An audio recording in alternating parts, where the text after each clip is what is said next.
The origin story of the Ghosts movement, how memory, presence, and the dot took shape.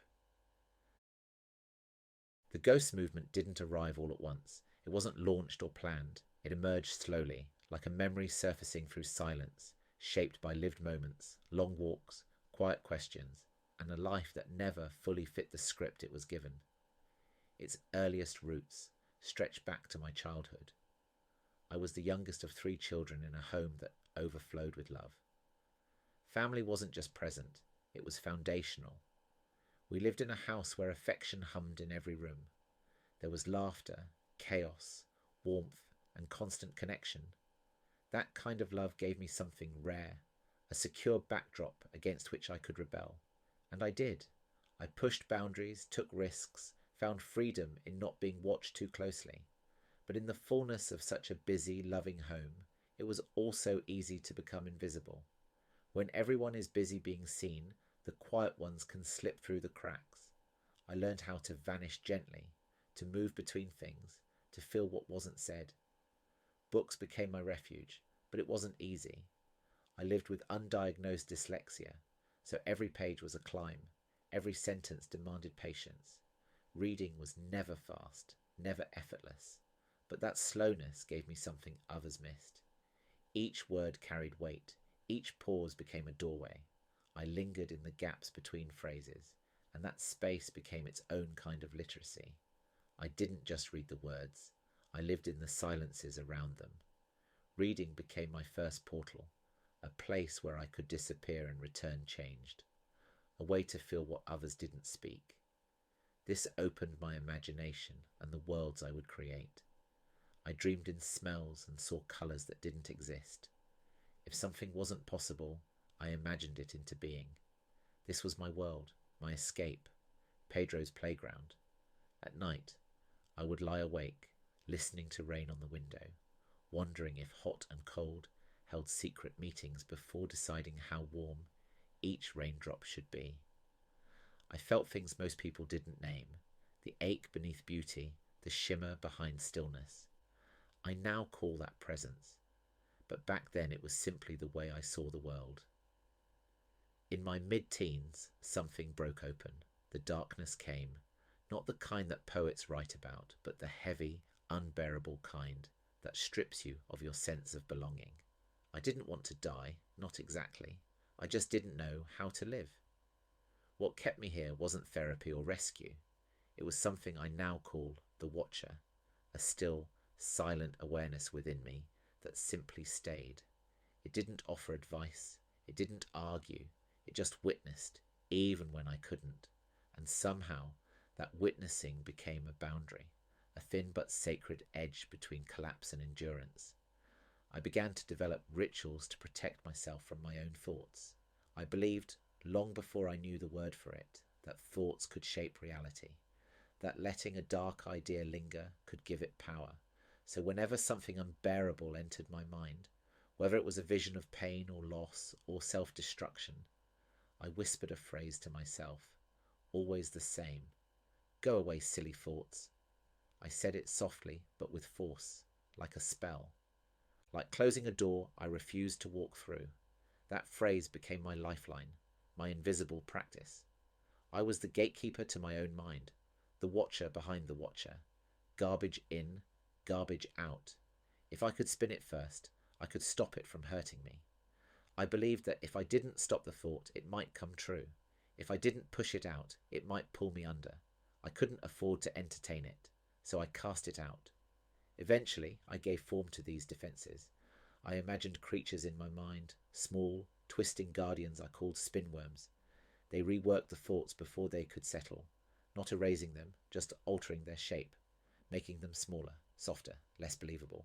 The Watcher and the spinworms became my mental guardians.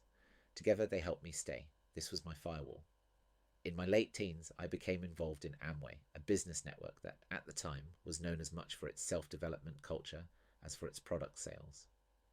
While others were doing typical teenage things, I was attending business seminars, listening to tapes on belief, mindset, and success, and reading every personal growth book I could find.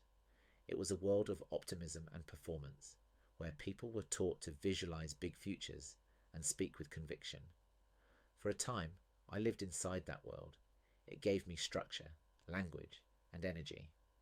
I credit those years with helping me build businesses, lead teams, and walk into rooms with confidence. That version of me, the speaker, the optimist, the visualizer, was real. But he was only half the story. Another version of me remained, a quieter one. The trained optimism always had to dance with the unspoken shadows I carried. There were thoughts I couldn't reframe into affirmations. Feelings that didn't fit the seminar script. I held both. I still do. Adulthood brought a life that looked successful from the outside. I ran businesses. Everything I touched seemed to work. My peers and family saw me as a success story. But it wasn't my story. I never cared for keeping up with the Joneses, yet somehow I'd boarded their train. It was lonely at the top. I wanted out. So I left the UK with my then wife and young family and moved to Portugal. We bought a villa with a pool, enrolled the kids in international school, and chased a new kind of freedom. But I wasn't chasing wealth. I was chasing simplicity. What I truly longed for was a shack by the sea, quiet mornings, a slower life, something real. Then everything collapsed. The financial crash hit. My businesses failed. We lost the house. My family returned to the UK. I stayed behind to untangle the mess. And in the silence that followed, something deeper unravelled. What began was my midlife awakening. I picked up a book I'd bought months earlier, The God Delusion by Richard Dawkins. It wasn't the kind of book you read casually. It was bold, direct, unapologetic in its dismantling of religion, a sharp intellectual argument against belief in God. I hadn't considered myself religious in years. But I'd grown up in a Roman Catholic household with Portuguese parents who carried the faith through tradition as much as conviction. I'd gone to church, made the sign of the cross, followed the rituals. Even after I stopped practicing, something of God remained. He was a background presence, a quiet fallback I didn't question. That book shattered it. Its arguments dismantled the silent scaffolding I hadn't realised was still holding part of me up. What I'd thought was long gone turned out to be quietly intact until that moment, and once it cracked, it all came down at once. For a while I lived in that collapse, the absence, the rawness of nothing to lean on. But sometimes you have to let a structure fall before you understand what still lives beneath it. It didn't just challenge religion, it stripped away the ground I didn't know I was still standing on. I was left spiritually bare, emotionally naked. The quiet presence I had always relied on, without realising, was suddenly gone. But once the shock settled, that silence made space. Into that space came The Power of Now and A New Earth by Eckhart Tolle, books that didn't argue for belief, but invited awareness. They spoke of presence rather than doctrine, of stillness rather than certainty. I wasn't new to that language. I had already been living it in quiet ways, watching thoughts, noticing stillness, creating protective rituals. But now it had a name, and more than a name, it had shape. The books didn't fix me, but they recognized me. They gave voice to what I had long felt, but couldn't yet articulate. Dyslexia still made reading slow, but slowness became my teacher. It gave each word time to settle. I read between the lines, in the pauses. Presence wasn't something I learned, it was something I remembered. From that point forward, I began a life of seeking. The path widened. I read across faiths, mystic lineages, and nature-rooted paths. I explored sacred traditions and embodied wisdom. I wasn't searching for salvation, but for resonance, and what I found brought peace. Eventually, I returned to the UK and rejoined my family. We lived with my parents. I had no income, no prospects. I was too unconventional to be hired.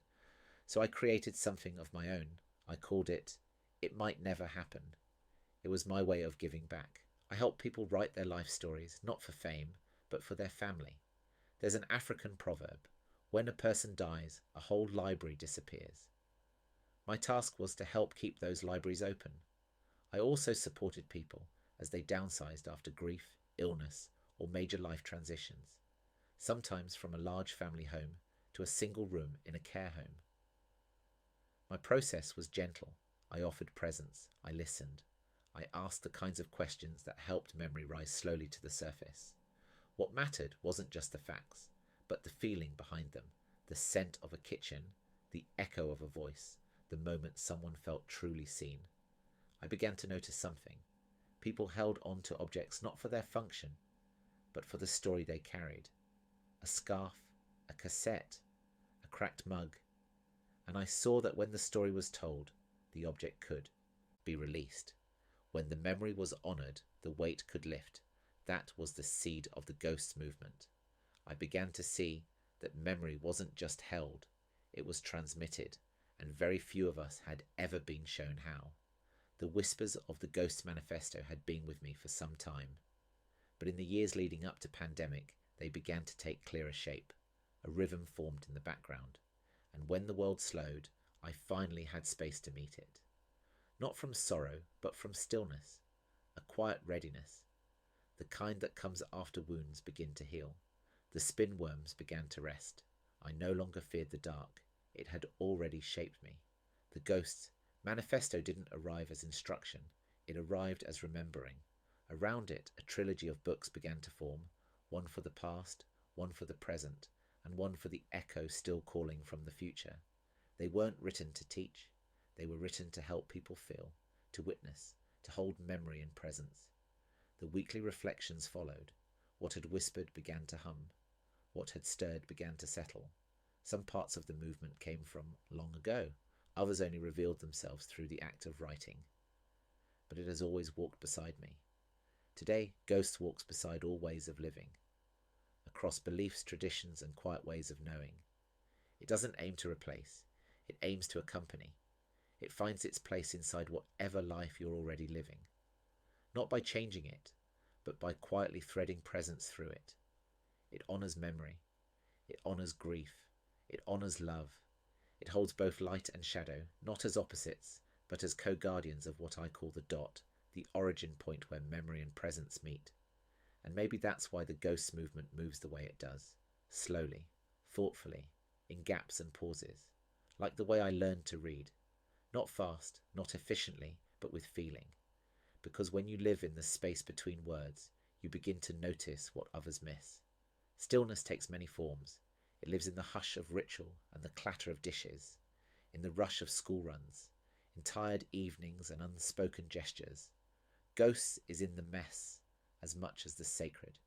Memory and presence are everywhere. Circles are forming. The community is growing.